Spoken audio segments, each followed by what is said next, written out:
வாழ்த்துக்கள். போன செய்தியிலே பார்த்தோம், பிசாசு நம்முடைய விசுவாசத்தை நம்மிடத்திலிருந்து எடுத்து போடும்படியாக அவன் அநேக பாடுகளையும் உபத்திரங்களையும் நம்முடைய வாழ்க்கையிலே கொண்டு வருகிறார். பேதுரு சொல்கிறபடி 1 பேதுரு 5:8-9 சொல்கிறபடி நீங்க விசுவாசத்தில் உறுதியாயிருந்து அவனுக்கு எதிர்த்து நில்லுங்கள் என்று நாங்கள் எதிர்த்து நிற்க வேண்டும் என்று நாங்கள் போன செய்தியிலே பார்த்தோம். முந்தைய செய்தி நாங்கள் பார்க்க போன ஒரு காரியம் அப்போஸ்தலர் நடவடிக்கைகள் 13ஆம் அதிகாரம் 6-12 வசனங்கள்ல ஒரு காரியம் சொல்லப்பட்டிருக்கிறது.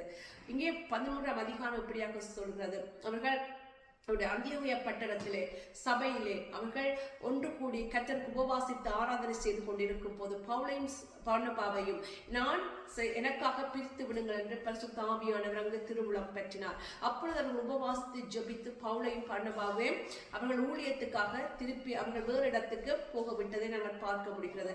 அப்படியாக அவர்கள் வரும்போது வசனம் 6 சொல்றது, அவர்கள் பாப்போ பட்டணம் மட்டும் வந்தார்கள் என்று சொல்லப்பட்டிருக்கிறது. அங்கே வந்த போது அங்கே ஒரு மாய வித்தைக்காரனை காண்கிறார்கள். அவனை பற்றி அழகாக சொல்லப்பட்டிருக்கிறது. 6ஆம் வசனம் அப்போஸ்தலர் நடவடிக்கைகள் 13:6. அவர்கள் பாப்போ பட்டணம் வரைக்கும் தீவை கடந்து வந்த போது பர்ஜேசு என்னும் பெயர் கொண்ட மாய வித்தைக்காரனும் கள்ள தீர்க்கதரிசியுமான ஒரு ஜூதனை கண்டார்கள். இங்கே அவனுக்கு பற்றி சொல்லப்பட்டிருக்கு, அவன் ஒரு மாய வித்தைக்காரனாயிருந்தான், கள்ள தீர்க்கதரிசியாயிருந்தான், அது மட்டுமல்ல அவன் ஒரு ஜூதனாயிருந்தான்.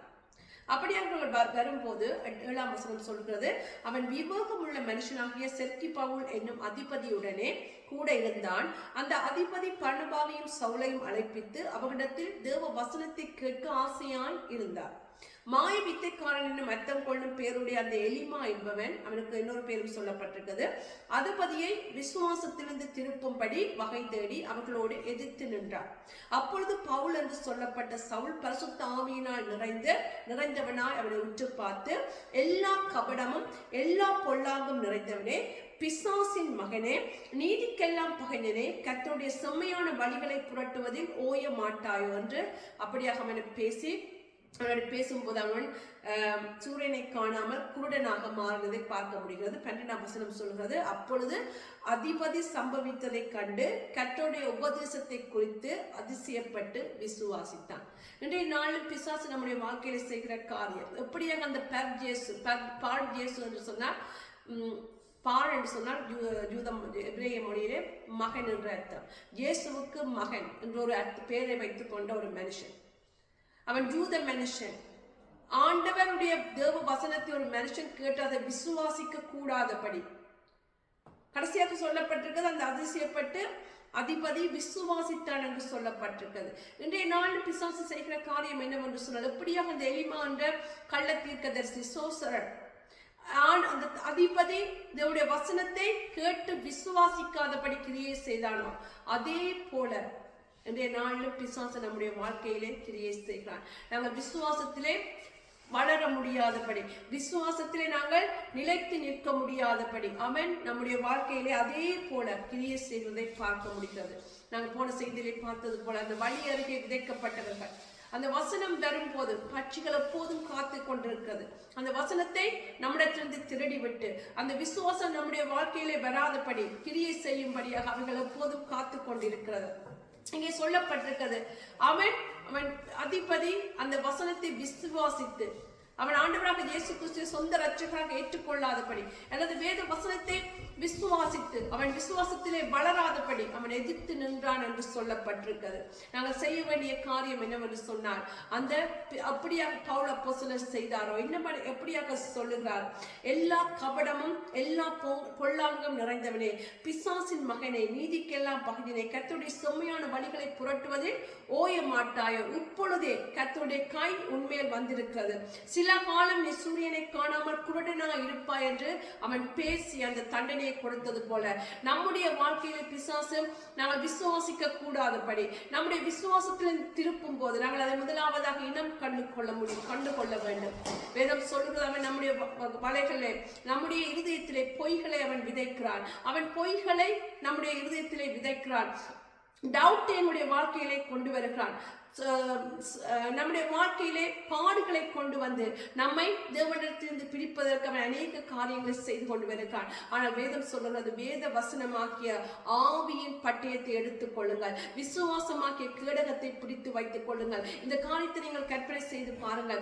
எப்படியாக அந்த அதிபதியை விசுவாசத்திலிருந்து திருப்பும்படியாக எலிமா என்ற பெயர் கொண்ட அந்த மாய வித்தைக்காரன் கிரியை செய்தானோ, அதே போல நம்முடைய வாழ்க்கையிலே நம்முடைய விசுவாசத்தை நாங்கள் இழந்து போகும்படியாக அல்லது நம்முடைய விசுவாசத்தில் நாங்கள் உறுதியாய் நிற்க முடியாதபடி பிசாசு அநேக காரியங்கள் நம்முடைய வாழ்க்கையிலே கொண்டு வருகிறார். பிசாசு கொண்டு வரும் போது பவுல் செய்த காரியம் என்ன? அவன் இனம் கண்டு கொண்டான்.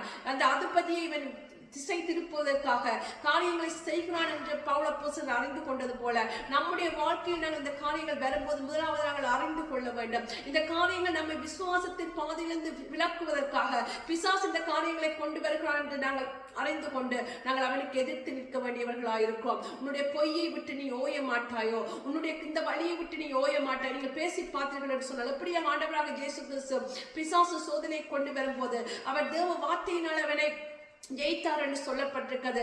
அதுதான் நம்முடைய ஆவியின் பட்டயமா இருக்கிறது.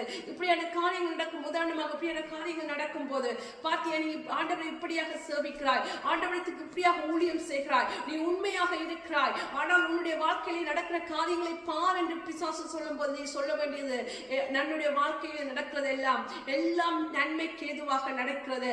அன்றியும் அவருடைய தீர்மானத்தின்படி அழைக்கப்பட்டவர்களாய் அவரிடத்தில் அன்பு கூறுகிறவர்களுக்கு சகலமும் எல்லாம் நன்மையாக நடைபெறுவது என்று நீங்கள் பேச வேண்டியவர்களாக இருக்கிறீர்கள்.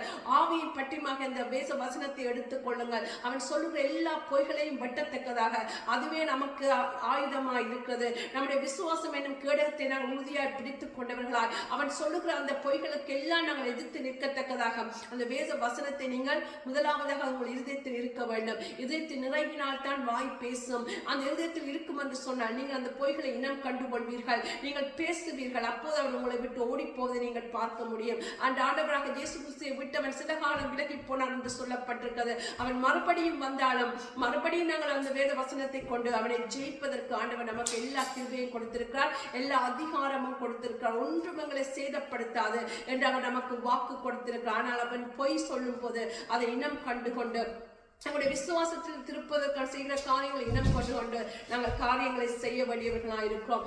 ஆண்டவராக இயேசு கிறிஸ்து வாழ்ந்த காலத்திலே மத்தேயு 13:58 சொல்லப்பட்டிருக்கிறது. அவர் தன்னுடைய சொந்த ஊருக்கு வந்த போது அவர்களுடைய அவிசுவாசத்தின் காரணமாக அநேக அற்புதங்களை அவர் அங்கே செய்ய முடியாமல் போயிட்டு, அதே போலத்தான் பிரியமானவர்களே நம்முடைய வாழ்க்கையிலே நான் சொன்னேன், விசுவாசம் என்பது வரத்திலே சொல்லப்பட்ட விசுவாசம் நம்முடைய வாழ்க்கையிலே அற்புதங்களையும் அடையாளங்களையும் கொண்டு வருகிறது. அல்லது மற்றவர்கள் மூலமாக நாங்கள் அற்புதங்களையும் அடையாளங்களையும் கொண்டு வருவதற்கு நம்மிடத்தில் விசுவாசம் தேவையாயிருக்கிறது. அவர் அந்த அநேக காரியங்கள் அவருடைய சொந்த இடத்திலே கலிலேயாவிலே செய்ய முடியாமல் போயிட்டு, ஏனென்று சொன்னால் அவர்கள் அவருடைய பின்புலத்தை அறிந்திருந்தார்கள், அவரை நம்பவில்லை, அவரை விசுவாசிக்கவில்லை. அதனால் அவரால் அற்புதங்களை செய்ய முடியாமல் போயிட்டு.